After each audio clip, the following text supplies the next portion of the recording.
All right, let's talk about another problem I see happening in medicine. DEI, diversity, equity, and inclusion. At what that means in colleges, at admissions, people have the admissions office or the DEI expert at the university says you have to hire people who are underrepresented at schools today. Now, there's a reason why they're underrepresented, because probably they didn't meet the criteria. That's why certain groups of people are underrepresented in anything. I mean, little people are underrepresented in football because they can't play football. You need big people. So now DEI is requiring schools, or schools are automatically lowering the standards, medical schools, let's talk about, lowering the standards for acceptance into medical school. And that means less qualified people are going to become doctors. I have to tell you, this is another one of the, call it culture wars, call it, I think Andrew Breitbart, who was a friend of mine before he passed so early, used to say, politics is always downstream of culture. And the neo-Marxists, the extreme lefts, have always been, this is one of the things as a conservative that I've always been so upset with my movement about, is that we're always playing defense, and B, we're not thinking 10, 20 years down the road in the mobilization of our activists. This DEI stuff did not hatch itself around the pandemic, and now all of a sudden it's coming out. It started in the 60s. It started decades ago. It's an Orwellian doublespeak. It has nothing to do with diversity, equity, or inclusion, because ultimately, as conservatives, we are actually the colorblind movement. We are the ones who say it should be about meritocracy. It should be about what are the skill sets and true competition, so that our best and brightest, regardless of skin color or background or ethnicity, whatever it is. But no, the far left now has weaponized skin color, has weaponized racial origin in order to actually be, and what they use is, and this is what I was testifying to Congress about on the terrorism issue when they deal with Muslims, is a bigotry of low expectations.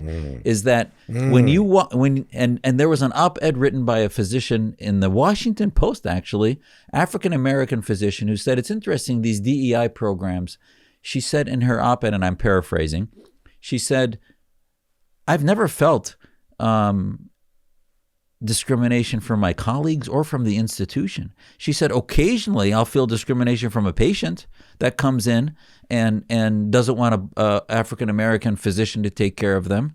And my institution has stood behind me and said, this is your doctor, So it's interesting that actually, if you talk to folks that have been practicing and succeed and aren't part of the blame others or the victim-obsessed mindset, they'll tell you that, no, it's not about the institution that has to apologize for itself.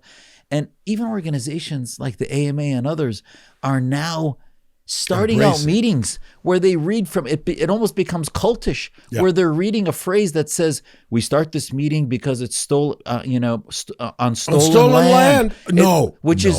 Which is a neo-Marxist phrase that actually isn't just about the American Indian experience. It's done in countries all over the world where the Marxists get hold of things, and it's actually such a educational thing to see that physicians who are smarter than this, who are supposedly the top of the educational academic rungs in America, are just blindly accepting a cultish behavior in which nobody can disagree with this. Nobody can say, well, this doesn't make any sense. This isn't who we are. Maybe it happened 10 generations ago, but that's not what I think, and I'm not going to apologize for things my great whatever might have done. It's just not American. So, and the Supreme Court has ruled against it. The Supreme Court recently came up with a very clear ruling that affirmative action is un-American. It doesn't apply to the Constitution, and that we should not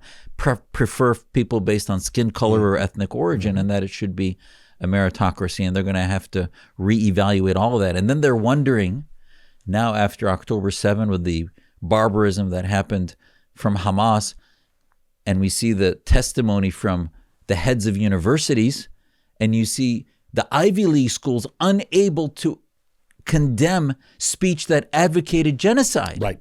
But they will condemn speech if you don't use the right pronoun. Exactly. right? I mean, this is the upside down world of Orwellian neo-Marxism, where clearly, and by the way, I support America's historical defense of the ability for people to publicly speak hate speech.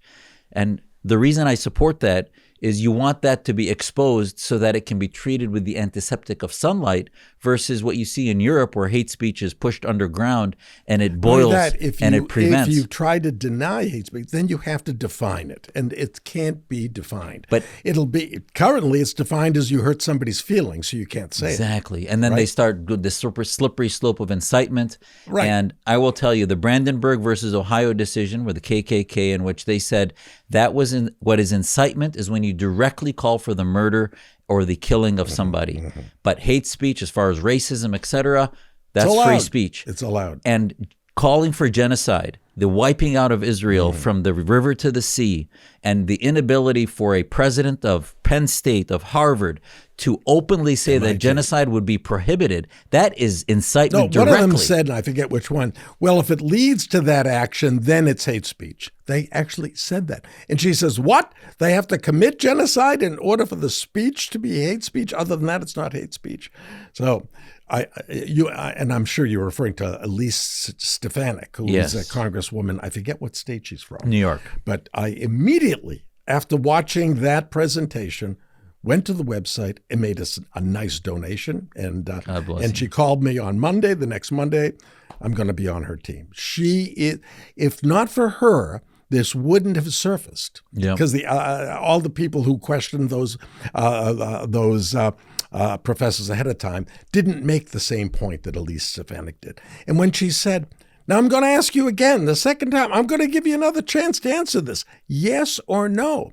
Does this violate your university's statements and policies on speech, on free speech or hate speech? Well, it all depends on context, I see. And this is the fertile soil of radicalism that's been radicalizing the left in the last, not only since the riots and the Black Lives Matter movement during the pandemic, but even before that, is that they created this undercurrent of being defensive, that somehow we need to apologize for being American.